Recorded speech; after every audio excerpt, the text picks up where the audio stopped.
Thanks for tuning in. The interview of this episode is in English. If you don't speak German, please skip to minute 10 and listen to Tinaye Mabara talking about the climate conference and her perspective on climate change and climate finance. Let's go. Ich bin Marlene Seidel. Mein Name ist Peter Obersteiner. Und das ist Wie weiter? Der lösungsorientierte Podcast für eine gute Zukunft. Am 11. November hat die diesjährige Weltklimakonferenz, auch COP29 genannt, begonnen. Und das ist natürlich ein Thema, was wir in unserem Podcast unbedingt besprechen müssen. Viel aktueller als jetzt mittendrin in der COP können wir nicht sein und ja, wird eine richtig coole Folge. Medial geht die COP ja ein bisschen unter, kommt mir momentan vor. Es ist natürlich auch sehr, sehr viel passiert in der letzten Woche. Erstmal ist Trump wiedergewählt worden als Präsident der Vereinigten Staaten und die Ampelkoalition in Deutschland hat sich gesprengt. Und auch in Österreich haben wir natürlich den ein oder anderen Skandal. Aber wir lassen uns nicht abhalten und werden auf jeden Fall trotzdem über die Weltklimakonferenz sprechen, weil das Thema ist ja trotzdem wichtig wie eh und je.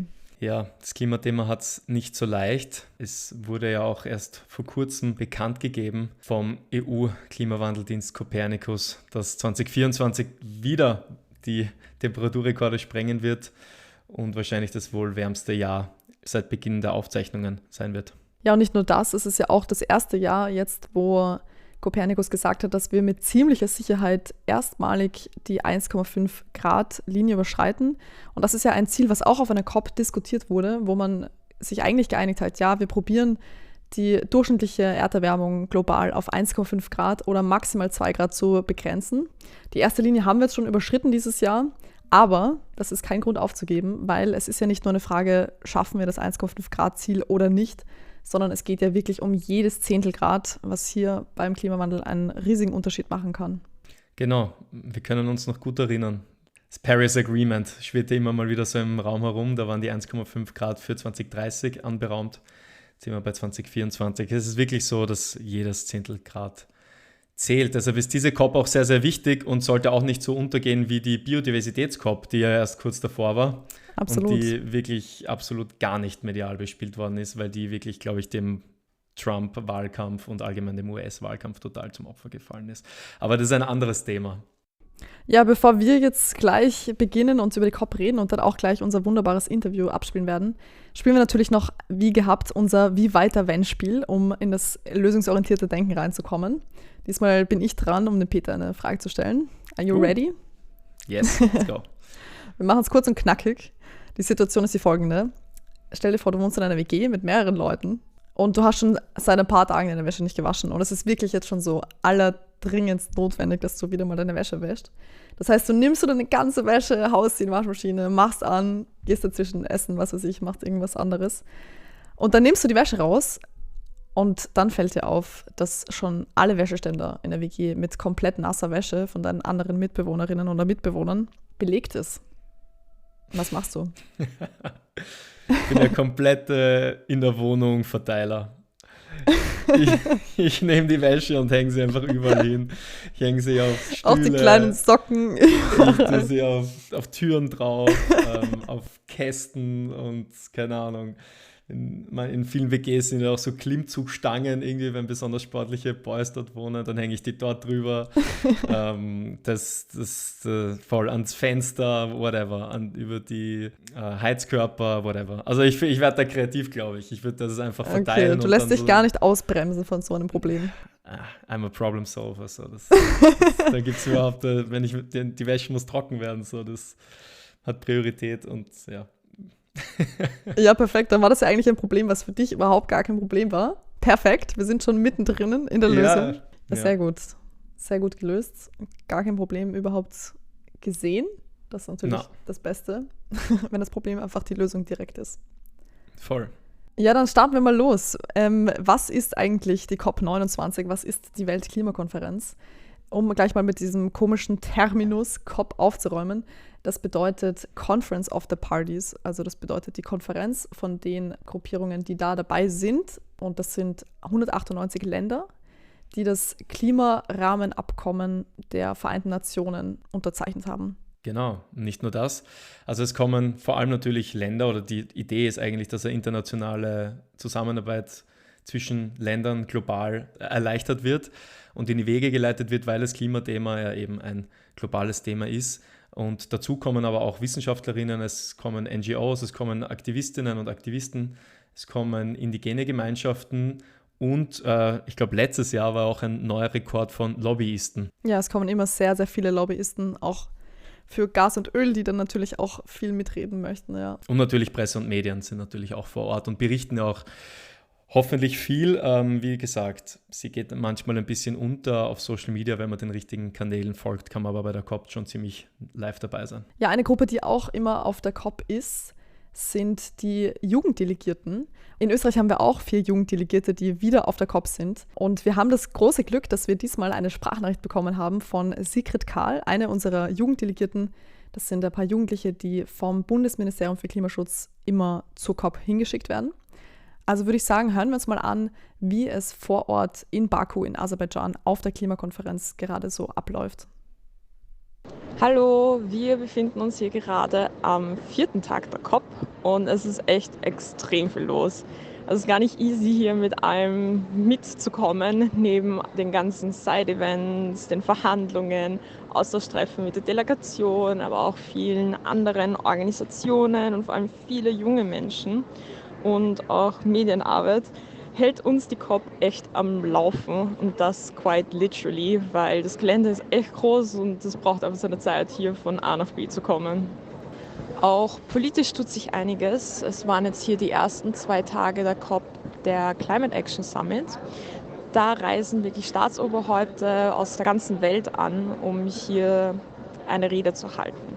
Wir haben da vor allem von vielen Inselstaaten und auch Ländern des globalen Südens gehört, wie wichtig es ist und wie dringlich, dass hier wirklich ein ambitioniertes Ergebnis am Ende rauskommt, weil sie wirklich die Klimakrise hautnah miterleben.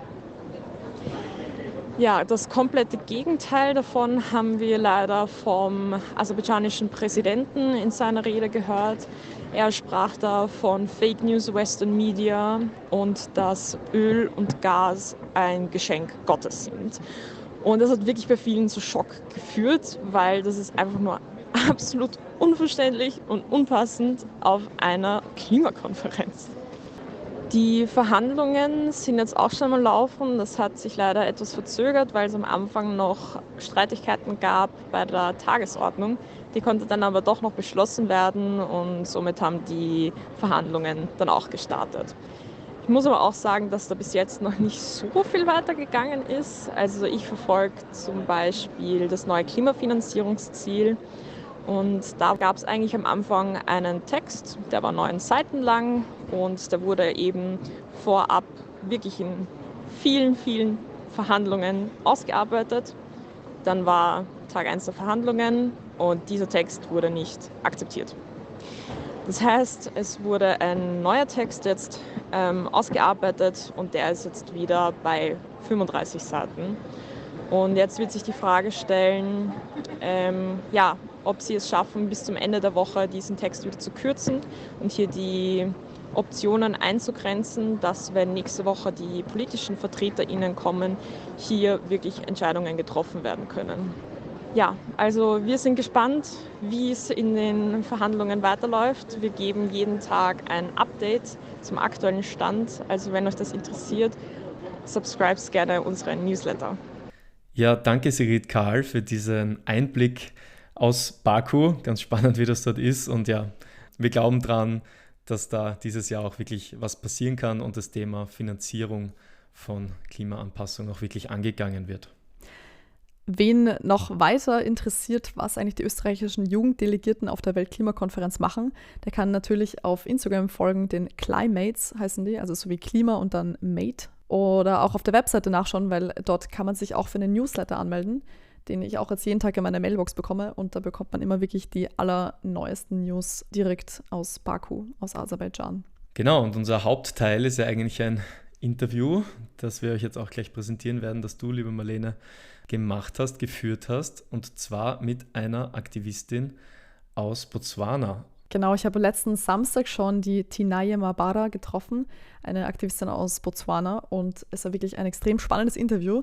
Und wir haben uns jetzt auch gedacht, wir nehmen gar nicht zu viel vorweg, sondern hören jetzt einfach direkt rein, was sie uns erzählen kann über Klimafinanzierung und aber auch über die COP ganz generell. Hören wir rein.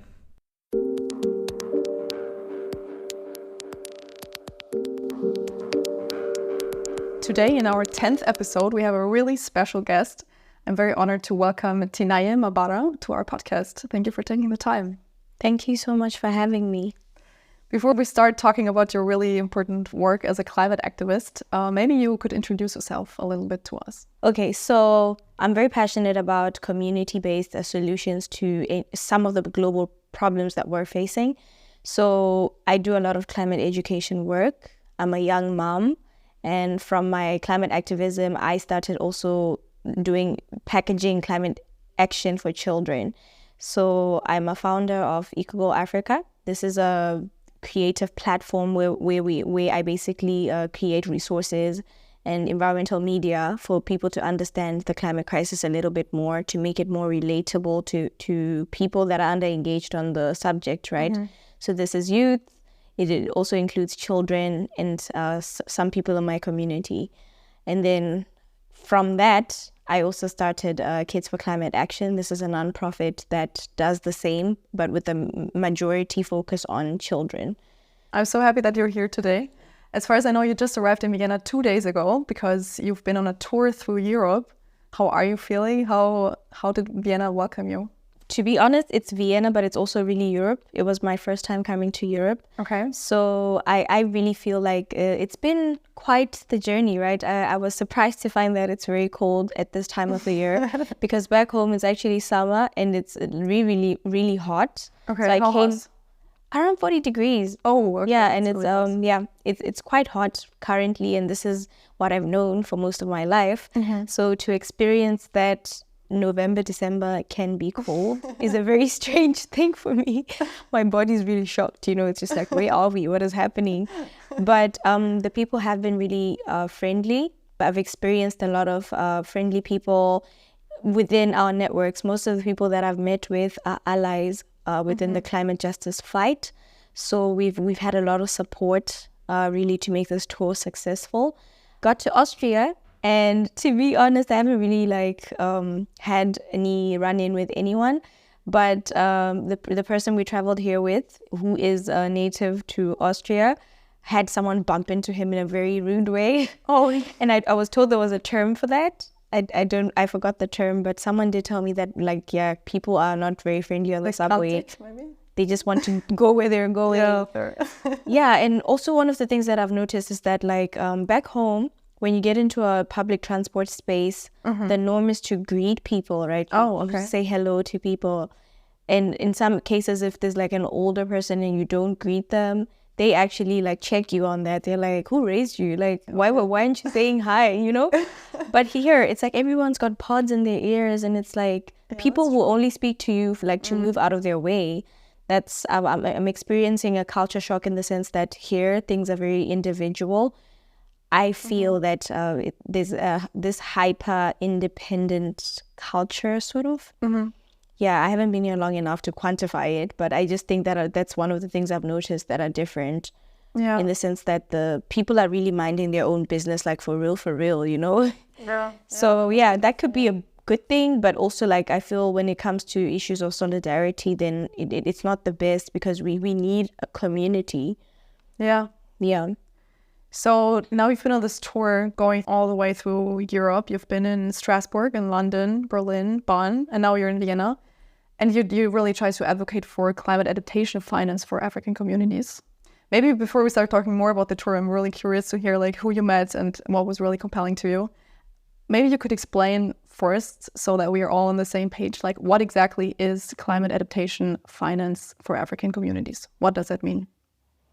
Okay, so I'd like to just start by giving a brief background about the Agape Earth Coalition. Agape Earth Coalition is it's basically a coming together of youth-led organizations within Africa. Mm-hmm. We have representation in Nigeria, Uganda, Botswana, many other countries, right? So we're trying to set up a coalition of not just youth-led organizations, but also movements and initiatives, right? Because it's important for us to bring the community together, to move in solidarity, because our voice is stronger when we band together. Climate adaptation is one of the main core things that we're advocating for, because adaptation, to put it very simply, is recognizing that the damage is already done, and the climate crisis is already affecting people right now. So in some instances, it might be too late for us to start saying, let's switch to biodegradable options and that kind of thing, right? Speaking about the reality in Africa right now, the switch is not happening as fast as it needs to. And some of those things will be seen by people. The impacts of switching to non-plastic alternatives and everything in between will be seen years later. So what we're saying is that adaptation is recognizing that the problem is here right now. So we need to fill in the gaps as we speak, because climate change is affecting people in real time. It's not going to affect people in the future. It's already here, and our communities already need interventions to be done. For example, in Botswana, we don't have a lot of food production. We import most of our food.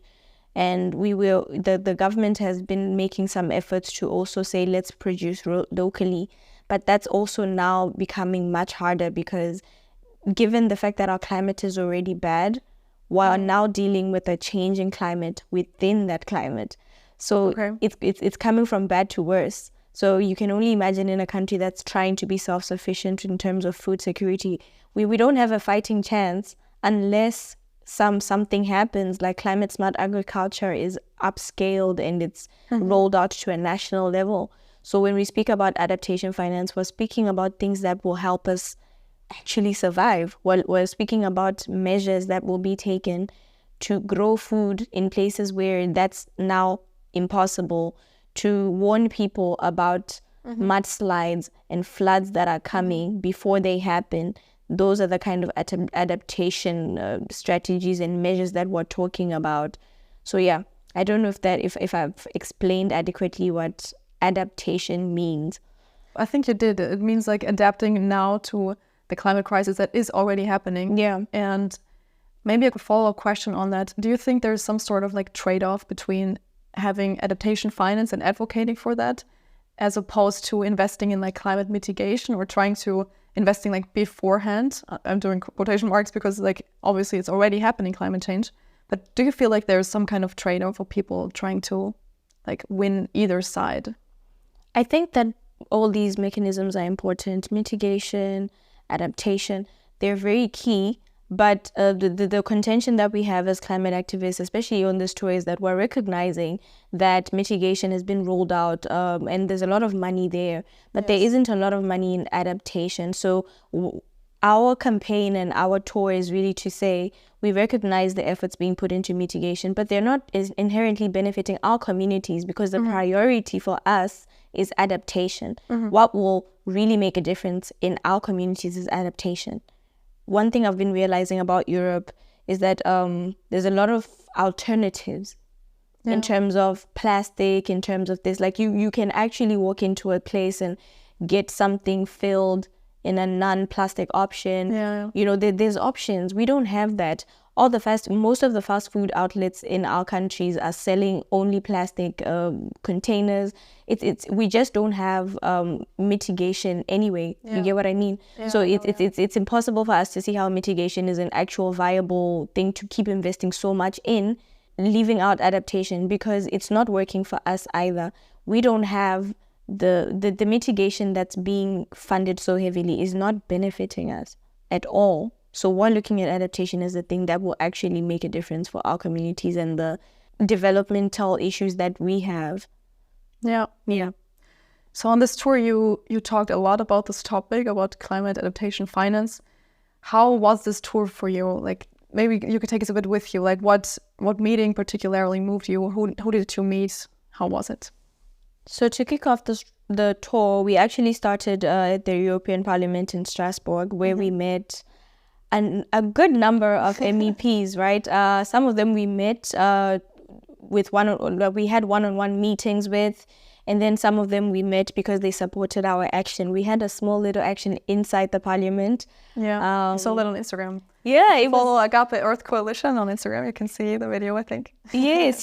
So it was really, really powerful because I think one thing that I'd like to just note is that it's quite inspiring, actually, because for me, I had never come to Europe at all. On my first time to Europe, to have access to members of parliament within the European Parliament, that's like really, really big for me, you know. And I know that a lot of people here don't really have barriers to access their MEPs and so forth, but it's still a very significant thing to achieve. Definitely, yes. Yeah, so it's really also possible because of the networks that we formed, the support that we've been getting from Fridays for Future Austria, and everyone within that ecosystem. So we met, top of my head, one of the persons who's also been very instrumental for this tour and organizing all the bilaterals that we've been having is Lena Schilling. Okay, she's an Austrian MEP. Yes, she's very voted in. I think she's also very new in the parliament as well, but she's the youngest. She told me that she's the youngest MEP, which is really powerful for me because to see a young person using the access they have to give access to other young people is really what makes a difference, right? Because imagine if Lena Schilling wasn't in parliament right now, we probably wouldn't have had the access that we had. And we also had support from Carola Rackete. I think Carola Rackete, yeah, right. I hope I said her name properly. But yeah, she was very helpful in terms of like organizing the trip as well. So those are the two people that I feel, them and their teams and their allies within the European Parliament, because it took a village, really. It took a lot of people's effort in terms of allocating the time to speak to us. So yeah, some of the people that we also spoke to were the Secretary General for the Greens, Vula Tetsi, Melissa Camara. We met with Emma Farrow. Yeah, and then we also met with Helmut Brandstatter. Yeah. Very good, yeah. Yeah, so these are some of the people, and it's a long list, right? Because these are some of the people that I interacted with directly, but it's a bigger group of people that we interacted with in the grand scheme of things, because we were having simultaneous bilaterals with all the MEPs. So we kind of had to separately talk to all the MEPs in that moment. But how can I imagine this? So you just sit down somewhere in the European Parliament for some coffee and talk to them? Yes, some of them we had to meet them in offices, and there was a morning where we had basically like a setup where we had a table, and then each of us would have to speak to an MEP and just like rotate amongst the MEPs. Dating basically, like speed dating the MEPs, like in a professional setting. Like it was exactly like that. Like it was really, really cool. And how did the talks go? Did you have an opportunity to really dive deeper with them, or was it more like... Because we were meeting for the first time, I think it was a lot of introductory type of content, in the sense that we would share our stories. I shared my story with them, and they would tell us a little bit about how the European Parliament works and what they're doing to support us in that context. We also even made a video with an MEP about what they're actually doing to support us. I think because these were already people who are allied to climate adaptation finance and the things that we're fighting for as the global south, they already believe that these things should happen. So the conversations were more of like sharing of ideas and exchanging how we can actually push things forward. So I think that's what I really enjoyed about the conversations, because for some of these MEPs, even though that in their daily lives and in their work, they fight for the global south and for climate adaptation finance, it was their first time meeting global south activists. Wow, okay. So it was quite impactful for all of us. Yeah, really. I can see that. Yeah. Did you also meet somebody where you had the feeling that, okay, you're really not on the same page and you just have so different perspectives and they don't really focus on the same things that you focus on? I wouldn't say that, because I think that even within our group, Agape Earth Coalition is a very diverse, we all have different thematic areas. but there are cross-cutting issues like climate adaptation finance that bring us together. So you will find that there isn't a single MEP that I felt like, no, they don't align, no, they don't. Yeah. Everyone has a different perspective or a way to solve the same problem, but it's usually built on the same principles. So I'm just saying that I can't really say that there's someone that I felt like struck out. Okay. Or for me, yeah. I also went to London to have a BBC radio interview. How did that go? It went really great. Like, this tour has really been like, it's like only been 3 weeks, but I think we've done so much. BBC, obviously, like I grew up knowing that there's a BBC somewhere in the world. For me to go to the headquarters and actually get like a radio interview there, what do you mean? It's been amazing. Honestly, can you tell I'm excited? Because I was very, very excited. And I think it's only like now that I'm reflecting and I'm like, did I really do that? Yeah. And it's like, I did that. But it was an exciting experience. And I think that also just being able to interact with people that put a lot of research into these topics. And it's validating to know that there's people that really care about the perspectives of climate activists from the global south. Yeah, I'm glad to hear that. This whole tour was also a kind of precursor for the Klimakonferenz, the COP29, which starts in 2 days. Today is the 9th of November and it starts on the 11th. You also will go there. What do you expect from the COP29 in Baku? Because this has been coined the Climate Finance COP, based off of the subsidiary body meetings in Bonn, and also just from the previous COPs, this has been a build-up to this particular COP. Our hope collectively as Agape Earth Coalition is that climate adaptation finance is very prominent on the agenda. So we really want to see the funding mechanisms that are going to be discussed in terms of climate finance speak to locally led adaptation principles.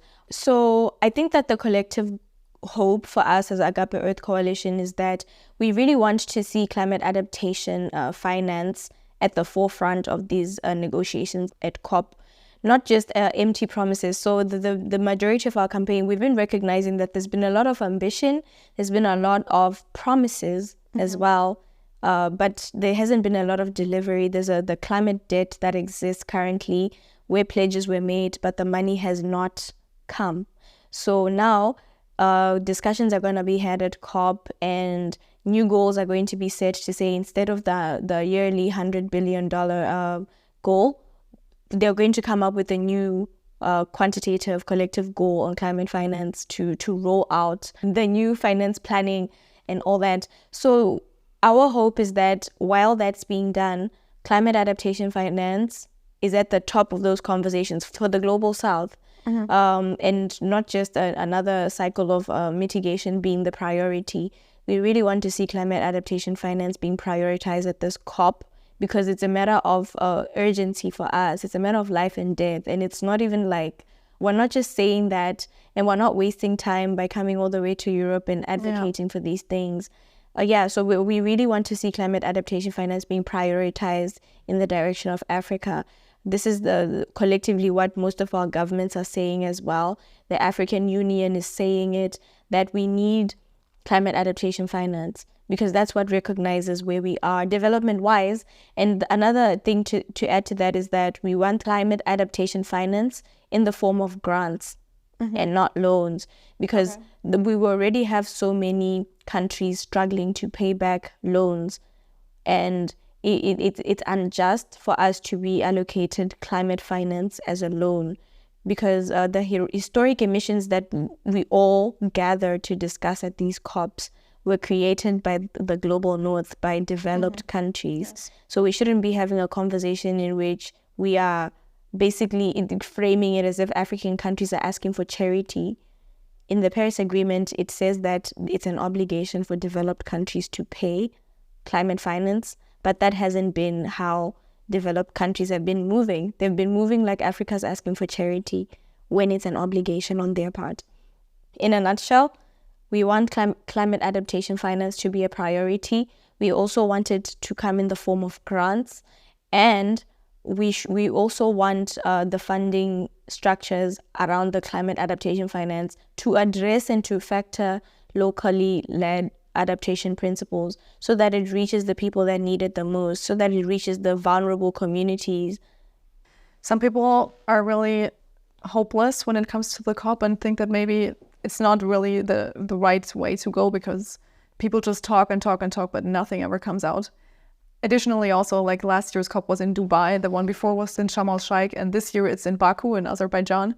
So like this makes the third year in a row that the COP is held in a major oil and gas producing country. Azerbaijan, as well as the others, are also known for stifling critics and jailing activists and journalists.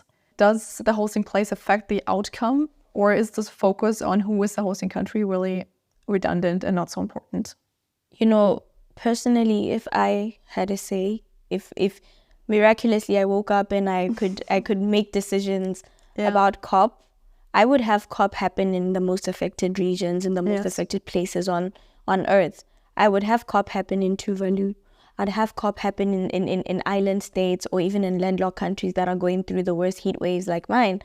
Those are the countries that I feel should be hosting COPs so that people can actually get it through in their heads that this is not an imaginary thing that we're talking about. It's happening in real countries, you know? Yeah. So genuinely, like I said, for me, this is my first COP experience. And I think that for the longest time, because I had never been to a COP, I struggled to see the point of having COPs in the first place because I didn't understand or I didn't have the experience. But I think what I've learned on this tour is that if we do not show up, then the show is going to go on, but except it's not going to represent us. There's already so little representation of young people, of people from the global south at COP. So being hopeless is not even an option anymore, because if we don't have hope and we don't show up, things are going to be much worse than they are currently. And I can't imagine what kind of world that would be. So ultimately, this is also the call to action that we've been holding each other to this hope within the tour and within the climate activist movement to say it's not the most ideal situation, but this is the moment where we really need to show up, to be activists. This is a unique opportunity for us to really stand in our activism to say this is not acceptable. I personally do not enjoy or agree with the fact that COP is happening where it's happening. Yeah. Especially given the fact that after I found out where COP is happening, I did a little bit of research of my own to figure out what's really happening in the country and some of the things that are already public. I'm trying to understand that maybe the decision to host COP in these oil states is to bring the conversation to their doorstep so that they might maybe reconsider. That's what I think. Very hopeful for you. That's what I'm hoping is the case, you know? That's what I'm really hoping is the case. It's a case of bringing the conversation to the biggest oil producers to say, okay, here's the conversation at your doorstep. What are you willing to do? How are you willing to do things differently? Because if we don't have hope stepping into this COP, given the fact that some heads of states are boycotting, this is probably the least attended COP in a very long time. And it's disheartening, obviously, but I think that as activists, this is really where we need to be, really. The fact that it's happening in this oil state is also part of the reason why things have skyrocketed the expenses. We've had MEPs tell us that they've had to cut the delegation by half because of the expenses. And you can only imagine what that does to us as youth activists that have brought themselves into the conversation. We really have so many limitations already. It's quite expensive to achieve what we have. It's not cheap to bring climate activists, but it's really all the way from Africa, from different parts of Africa. Most of our delegation couldn't even attend this tour because of visa-related issues. And now there's the biggest issue that's happening in Azerbaijan right now is the skyrocketing of accommodation. So I feel like in a way that's also a sort of it's a measure to exclude civil society and organizations, because ultimately these are the people that can't afford to attend. So you almost wonder like what the intention is. I mean, you can see what the intention is, but I feel that wherever we can, we should keep forging forward and keep fighting, because if people are going at such great lengths to exclude us from the conversation, you can only imagine what our absence is going to do. Absolutely, yes. I feel like the COP has been not much in the news, honestly. Like right now, all the political news are about the US because they just recently re-elected Donald Trump as their president. And yeah, as we all know, Donald Trump dismisses global warming as a complete hoax, and he's also not coming, and he wants to leave the Paris Agreement again. So there's a lot going on with the US. What do you think about this vote, and like how do you see the role of the US as a major global player at the upcoming COP? My understanding from even before I came to the tour is that the European Union is at COPs anyway, and some of the funding structures that they've already set up has been one of the biggest contributors to the climate pot, right? America hasn't really been in the conversation, and China. The contributions have not been. China's also not coming. Yeah. It's really kind of disheartening. It's discouraging because if some of the biggest polluting countries are not even attending a COP that's about climate finance. But ultimately, I don't know if you mean China's not coming as in the president is not coming. Yeah, the leader, yeah. Okay, but yeah, so what I've also heard from these negotiations is that sometimes the leader coming is an important show of solidarity. Yeah. But it also doesn't mean that the delegation is not going to come, right? So I think that what matters is the negotiators that are going to be coming. Yeah. Also, the US are sending some negotiators. Yes. So the fact that there's still going to be a negotiation by those parties is very important for me. I think we need to hold on to the fact that COP is still going on, even if the heads of states are not coming, because ultimately they're not the ones that are participating in the negotiations. So I think that we shouldn't be defeated by just focusing too much on the heads of states. So I am still hopeful that something good is going to come out of this COP, even though a lot of people have given up on it. I think that the people that do the actual detail-oriented work are coming to the COP, and that's what we should be focused on. I saw on your TikTok also that you promote a lot like learning from African communities in the sense of communal practices and showing like African solutions to bigger problems. I mean, this is like a huge question to ask, but like maybe you could tell us a bit what that really means. What learning could you share with us? Okay, yeah. I should have probably said this in my introduction, but a big part of me is that I'm a Pan-African. Like I subscribe a lot to Pan-Africanism. What this means is that I believe, especially in the climate sphere, that Africa is a thought leader, Africa has solutions, and the rest of the world should be looking at Africa. Not just Africa, indigenous communities as well from all over the world. I can only speak on Africa because that's where I'm from, right?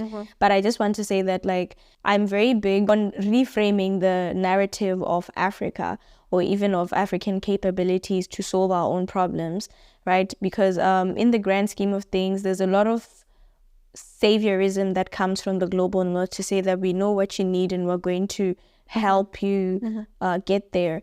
But a lot of African communities already know how to deal with our resources. We have cultural embeds. We have sustainability embedded in our cultures for most of us. That's why some of the resources that we have still exist, right? It's because we did something right at the end of the day. So I really believe that in some of these indigenous practices, for example, we have totems. So this is basically like an animal that your family or your clan represents. This is common in most African cultures. And what happens is that if that is if you are assigned some sort of animal that your last name derives from or your clan derives from, you can't consume that animal. So it's sort of like a conservation type of mechanism to say that if everyone is assigned an animal, then we all have sort of like diversity sort of in our diets or something like that, where you don't essentially like over consume the same type of thing. That's just an example I can give you. But do you also have a totem? Yes. What is it, if you like to share? My totem is Shoko Makwiramiti. So that's basically a monkey that climbs trees. Okay, nice. Yeah. Sometimes it's really also not about just like consumption, I guess. It's also about that connection to nature, keeping people connected, because I doubt that anybody was eating back then. But it's also to connect people to nature, to say that always remember that this is your totem, and at the back of your mind, I'm sure that if something came up right now and someone told me that all the monkeys of my country are endangered, I would be very worried because I feel a personal connection to that animal because it's my totem, right? So above and beyond that, there's a lot more things I can talk about. Earlier this year, I made this satire video on how there was a discovery of how building mud huts is actually like an eco-friendly thing, and it's a climate cooling infrastructure. This is something that's been happening in a lot of indigenous cultures for years, right? Yeah. And I keep laughing every time I see a lot of the things that we do as part of our culture because we don't waste resources because there isn't enough, right? Yeah. Some of our sustainability comes from lack because there's so little of something. We want to conserve it, which is, I think, a normal thing to do. Yeah. We were very conservative with a lot of our resources because we live and breathe sustainability. So my thing is that I always try to remind people to go back to that place to say, you can't be taught sustainability by someone who's coming from a consumerist society when you yourself live in a very conservative, resource-wise society. I work on positivity. A lot of people in Europe don't believe that anything positive comes out of Africa, which is very sad because there's a lot of innovation, of solutions that are happening in Africa, and it's really just to also show those things on social media because that's the kind of place that bridges the global divide. Yes, yeah. That's where people are consuming a lot of information or even news. Young people don't watch the news. They get most of their information on social media. So it's important to also use those spaces to bridge the gap, to also just show people that, yes, indeed, positive things can come out of Africa. There are people who are innovating. So my focus is climate. So I always refer back to climate because that's really where I spend a lot of my time. Honestly, I think we could learn so much in Europe or like the global north in general. You're a really experienced climate communicator as well and have a lot of international connections. You do so much in your work. How do you think effective climate communication works, or how can we win the most people over? Is it in this positivity that you were talking about? It's in positivity, definitely, and relatability as well. Like I often say, try to keep it concise. Yeah, I'm going to try my best to be very brief, but I really often say that we have somewhat created an echo chamber with the climate conversations that we have. Yeah. And we need to really like burn the chamber. Let's burst the bubble. Burst the bubble, that's a better expression. Like, let's burst the bubble. I don't make a habit of attending a lot of climate discourse conversations because it often sounds to me like I like the way I sound. It's like you just listen to the sound of your own voice because if you're not saying something, someone else is saying something that you totally agree with, and it's like, but ultimately it's okay. Let's have conversations with people that don't agree with us. That's the way we're gonna bring people back to the center, I guess, because a lot of people feel so excluded out of these conversations because we keep agreeing with each other, and it's a vicious cycle of, okay, you agree with me. And I've also noticed that when we don't agree with each other, it's like, okay, bye, deuces, and everyone's going their own way. We're creating so much division by not being open-minded enough sometimes to go to the far right and speak to those people. Yeah. Because ultimately, if correct me if I'm wrong, but we are noticing that some of the people who want things to stay the same that are not. And it's not even that they're not for an inclusive society. It's not even that they don't want some of these wars to stop. It's not even that they don't want those things. But I think that the packaging sometimes is very heavy and scary for them because they don't know what it means.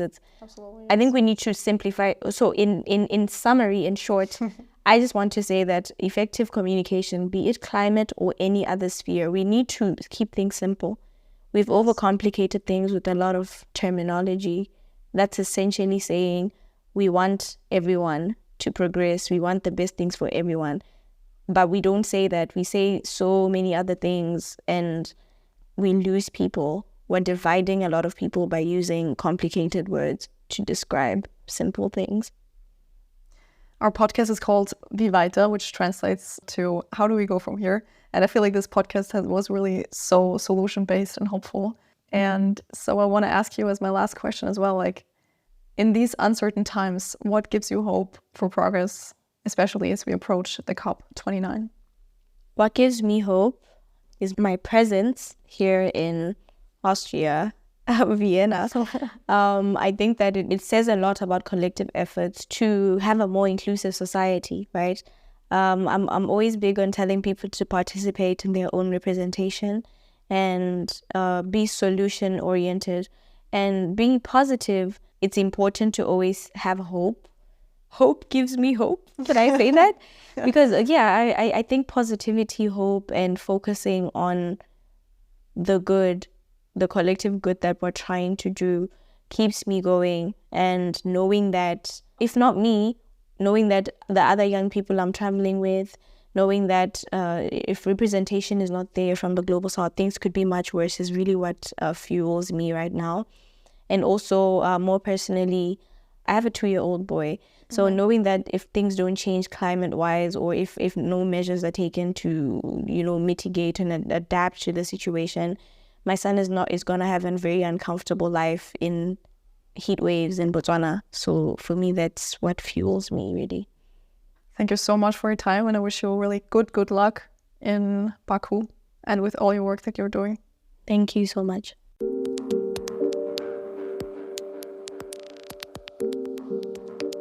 Peter, was nimmst du dir jetzt mit nach diesem Interview? Was sind so die Punkte, die dir am meisten hängen geblieben sind?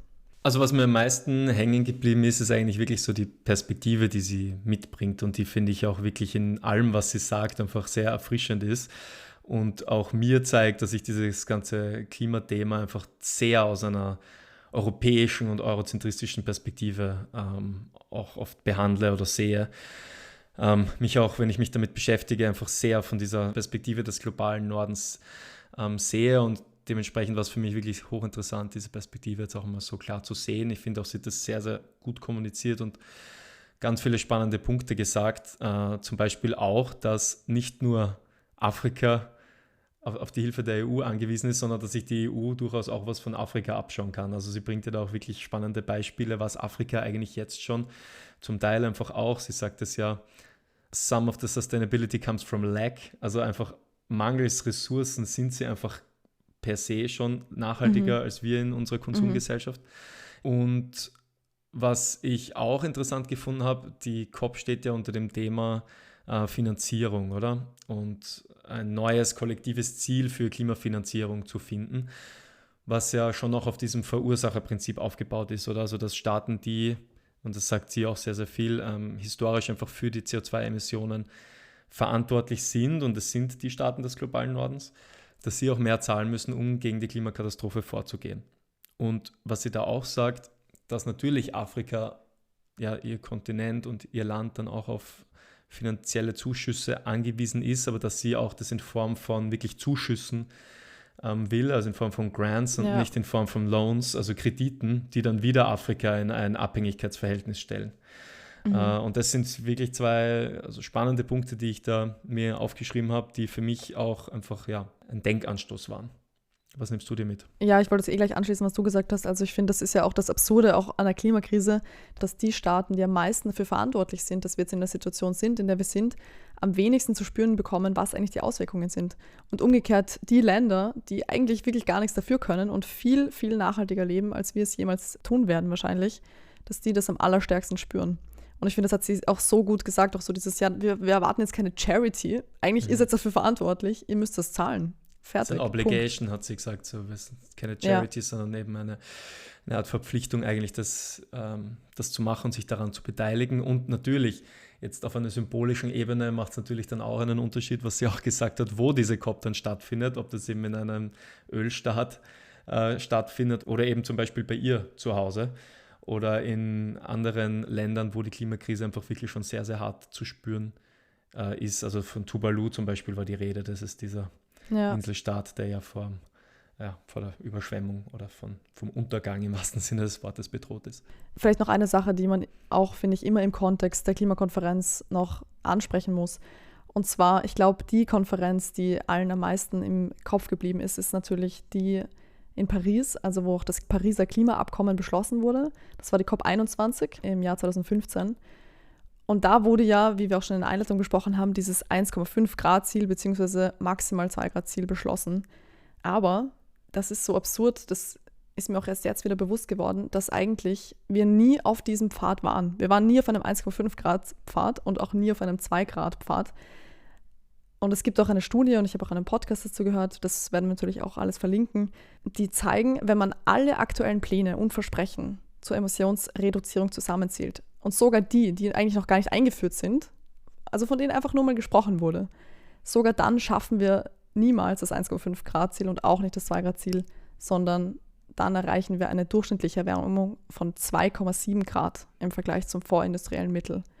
Und das sind alles immer nur so Zahlen, 1,5, 2, 2,7, was auch immer. Man denkt sich so, ja, das wirkt alles so nah beieinander. Aber 2,7 Grad, das ist katastrophal. Das ist katastrophal wärmer und nicht nur wärmer als 2 Grad oder 1,5 Grad, sondern das beinhaltet so viele Konsequenzen, die wir uns noch gar nicht ausmalen können. Wenn wir jetzt sehen, es gibt Hochwasser, es gibt Überschwemmungen, es gibt Waldbrände, was auch immer, dann ist das jetzt in einer Welt, wo wir gerade mal bei 1,5 Grad sind und wo die Klimakrise sich gar nicht noch richtig entfalten hat. Und das wird erst in Zukunft passieren. Ja, dahingehend ist die COP ja auch eine eigentlich gute Idee, dass sich dass auf einer globalen Ebene darüber gesprochen wird oder diskutiert wird, wie man diesen Katastrophen entgegenwirken kann. Man kann nur hoffen, dass es Schritt für Schritt trotzdem weitergeht. Wie du gerade gesagt hast, das ist eigentlich sowieso alles immer viel zu langsam. Wir hoffen, dass auch Aktivismus hier auf dieser COP vielleicht einen Teil dazu beitragen kann, dass doch gute Entscheidungen und Beschlüsse gefällt werden. Genau, und ich finde, das hat sie eben auch so gut gesagt. Jeder Zehntelgrad macht einen Unterschied und es macht einen Unterschied, ob wir hier sind oder ob wir nicht dort sind. Es wird schon so probiert, dass Leute aus der Zivilbevölkerung, die sich einsetzen, vor allem Menschen aus dem globalen Süden, nicht zur Klimakonferenz hinfahren können. Die haben Probleme mit dem Visum, die haben Probleme mit dem Geld einfach, weil es dort unfassbar teuer ist, dort auch einfach hinzufahren. Und umso wichtiger ist es, dass Menschen wie Tinaye, Mabara dorthin fahren können und einstehen können für ihre Stimme und ihre Perspektive, die einfach viel zu oft übersehen wird im Klimadiskurs. Ja, ganz wichtig ist, finde ich, auch diesen Verlauf der COP auch kritisch zu verfolgen, Medien zu konsumieren, sich zu informieren, auch als Bürgerinnen und Bürger in Österreich, auch wenn wir jetzt nicht unmittelbar mitdiskutieren können, ist es schon wichtig, da am Ball zu bleiben und einfach kritisch zu beobachten, was eigentlich rundherum jetzt rund ums Klima passiert, weil es ist schon klar, auch durch die letzten Entwicklungen, global und international, auch politisch, dass das Klimathema es auf jeden Fall jetzt gerade nicht besonders leicht hat, aber ich glaube an die Pendelbewegung und das wird auch wieder in die andere Richtung gehen. Ja, und vielleicht noch eine letzte Sache.